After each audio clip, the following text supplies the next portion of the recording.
Allez, encore.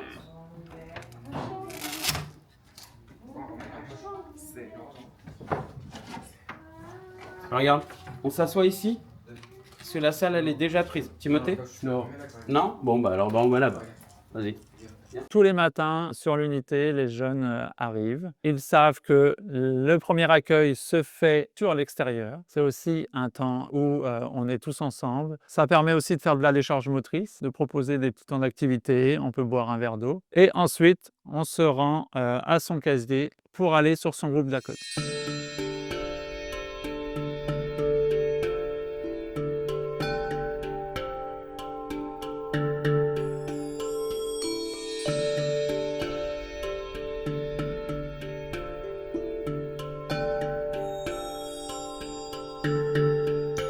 C'est toujours des journées un peu types, ils arrivent, il y a un petit moment sur la cour. Donc la structuration de l'espace et du temps pour les personnes avec TSA. Pourquoi structurer justement cet espace et ce temps? Ce qui est important d'avoir en tête et de prendre en compte quand on accueille ce public, c'est la difficulté à comprendre l'environnement, à comprendre aussi le matériel, les lieux, la disposition. Ça va amener à un stress, une anxiété accrue. Ils ont aussi beaucoup de difficultés à gérer les imprévus, les changements. Donc ils ont besoin de repères stables et clair. Et donc, en structurant notre environnement, ça va les aider justement à l'appréhender, à mieux comprendre ce qu'on attend d'eux, à aller au-devant de leurs difficultés de communication, d'abstraction et de généralisation. Au niveau de la structuration du temps, l'objectif, c'est aussi de rendre le temps visible, compréhensible et prévisible. Souvent, les jeunes, face à l'inconnu ou alors une mauvaise compréhension, on voit que l'anxiété peut augmenter et ça peut amener des comportements décis. Et donc, ça va l'aider à se repérer dans sa journée grâce à cette structuration. Donc, on va utiliser des outils visuels, des emplois du temps visuels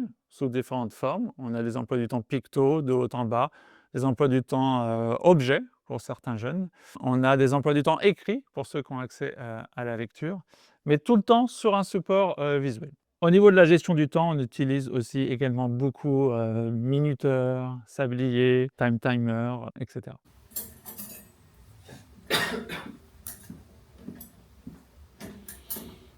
Dès que ça sonne, on va rentrer sur le service et puis là, on va faire la construction de l'emploi du temps pendant une quinzaine de minutes à peu près. On est une équipe de 5 éducateurs, globalement 4 à travailler sur le service tout en même temps, pendant qu'il y en a un qui est en temps de préparation. Cet emploi du temps, après, il va leur servir à structurer toute leur journée. Après, le matin, on a des créneaux de travail de 30 minutes avec une pause au milieu. Et puis, on a le temps du repas. Après le temps du repas, il y a un temps de repos, de jeu, ou en tout cas un temps de temps libre. Chaque jeune fait ce qu'il veut. La plupart chez nous, on profite pour se reposer, parce qu'on a des jeunes quand même qui sont fatigables. Une fois ce temps de repos passé, on va repartir sur 2 créneaux d'activités pour l'après-midi, qui sont des activités souvent plus liées à l'extérieur.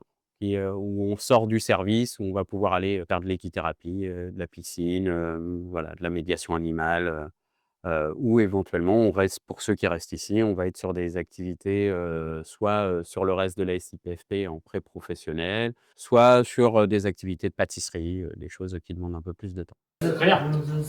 Voilà un peu du temps.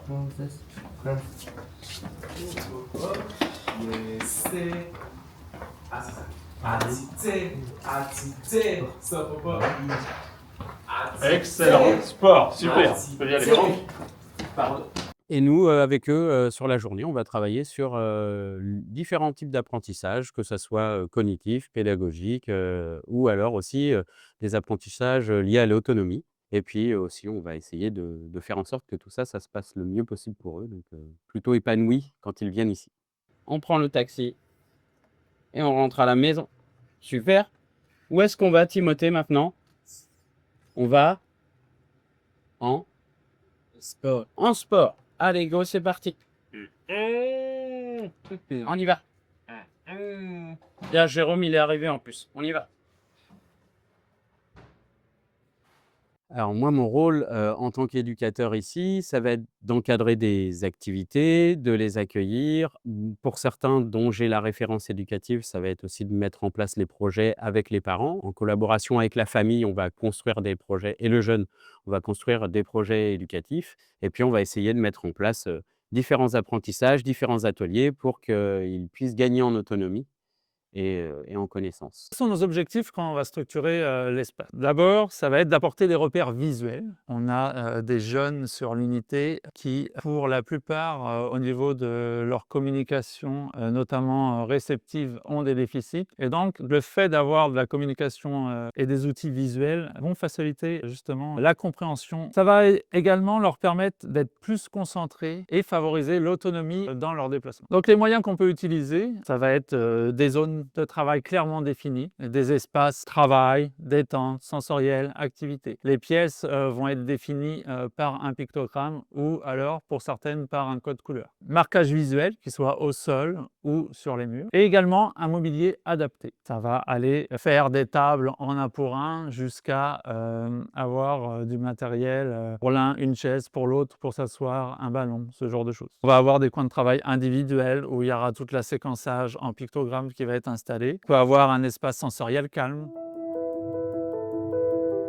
Donc les bénéfices observés, tant pour les jeunes que pour les professionnels. Pour les jeunes, on observe clairement une diminution de l'anxiété. Ils ont une meilleure compréhension de ce que nous, on peut attendre d'eux. Ça leur permet aussi une plus grande autonomie. Pour les professionnels, qui dit moins d'anxiété, dit moins de comportements de défis ou problèmes. Ça permet aussi une meilleure organisation de nos propres activités. Et enfin, ça facilite la communication. La structuration de l'environnement, de l'espace, elle est essentielle quand on accueille des personnes de TSA pour sécuriser, guider et autonomiser les personnes autistes. Elle va constituer un levier éducatif majeur dans les unités spécialisées. Pourquoi je fais ce métier? Parce que j'aime ça, parce que j'aime les relations avec ce public-là, avec ces jeunes-là. Très certainement aussi, c'est un peu lié à mon histoire familiale. Moi, j'ai des parents qui étaient avant d'un biais ou d'un autre dans le social et dans le médico-social. Je suis confronté au handicap depuis que je suis tout petit. Et puis, j'ai décidé d'en faire mon métier, ouais, parce que j'aime ça. Et puis que j'aime voir les jeunes progresser. Reviens, parce que si je suis tout seul, c'est pas intéressant. Ah ouais, bah oui. C'est ça qui est drôle, c'est qu'on se fait filmer, tu vois. Si je suis tout seul, c'est pas drôle. C'est vachement mieux à deux quand même. Alors Iker, la structuration de l'environnement, t'en penses quoi? Ton emploi du temps, c'est bien? T'en es où dans ton emploi du temps, tiens, dis-nous. Ouais, ça va être l'heure justement. C'est l'heure de quoi là? Ça va filmer. Iker, on va faire quoi là? T'appuies sur tous les bouts. On va faire quoi? Ça filme tout. Va Parce que j'aime bien. Tiens, on va manger. Pierre, allez, pareil. Allez, go, c'est parti. Repas.